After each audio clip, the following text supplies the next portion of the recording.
কোরবানি পশু জবাই করার সঠিক নিয়ম কি? কোরবানির পশু জবাই করার জন্য অনেকে এই ক্ষেত্রে আমরা ভুল করে থাকি।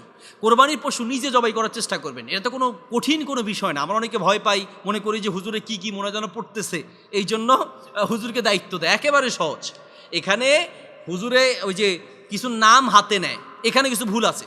হুজুরা এসে জিজ্ঞেস করে কোরবানি কার কার নামে হবে, আমরা বলি অমুক অমুক, আমার দাদা অমুক, আমার চাচা অমুক, আমি অমুক তমুকের নামে। নাউজুবিল্লাহ।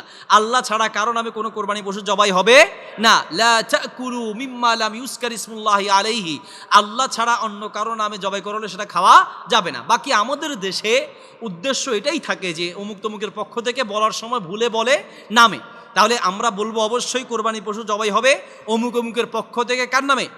আল্লাহর নামে। তাহলে কোরবানি করার ক্ষেত্রে আপনি করার চেষ্টা করবেন, কোরবানি করার জন্য প্রথমত একটা ধারালো ছুরি নেবেন, সেই ছুরিটা ধারিয়ে নেবেন। ধার দেওয়ার সময় পশুর সামনে ধার দেয়া যাবে না, আলাদা এক জায়গায় ধার দিবেন। নাম্বার 2, পশুকে বাম কাঁধে শোয়াবেন। খেয়াল করে শুনতে হবে, পশুকে বাম কাঁধে শোয়াবেন।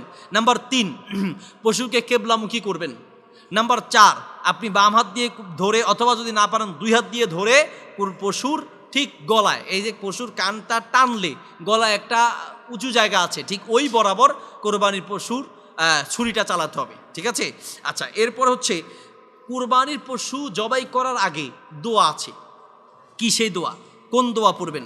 দোয়াটা হচ্ছে কমপক্ষে বিসমিল্লাহি আল্লাহু আকবার বললেই হয়ে যাবে। বিসমিল্লাহি আল্লাহু আকবার বললেই হয়ে যাবে, কিন্তু এটার সাথে যদি পারেন তাহলে ভালো।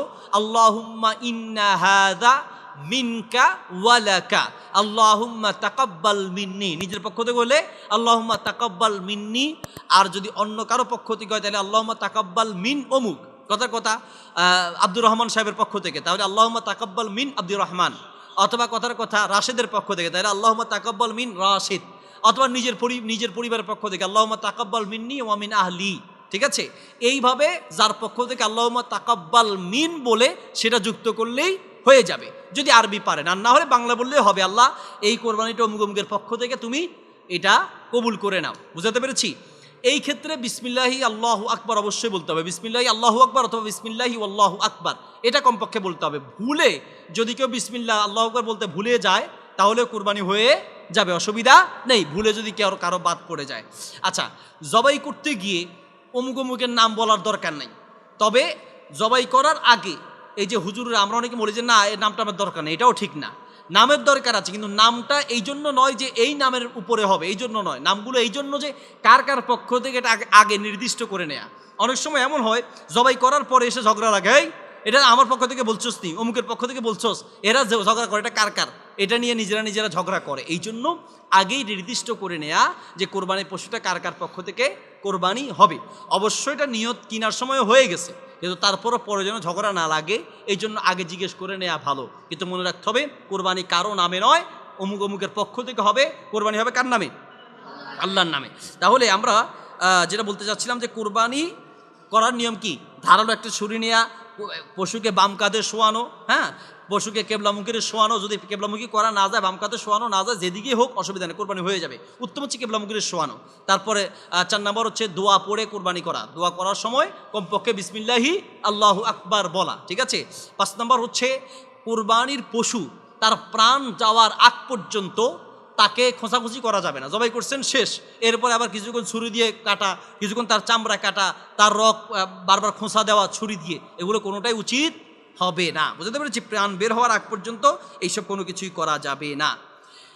এরপরের প্রশ্ন, কোরবানি ও গোস্ত দানের নিয়ত কি একসাথে করা যাবে? আপনি কোরবানির নিয়ত করবেন যে আমি কোরবানি করব আল্লাহ সন্তুষ্টির জন্য, এর পাশাপাশি কোরবানির গোস্তগুলো আমি দান করব, দুইটা একসাথে করা যাবে, অসুবিধা নেই।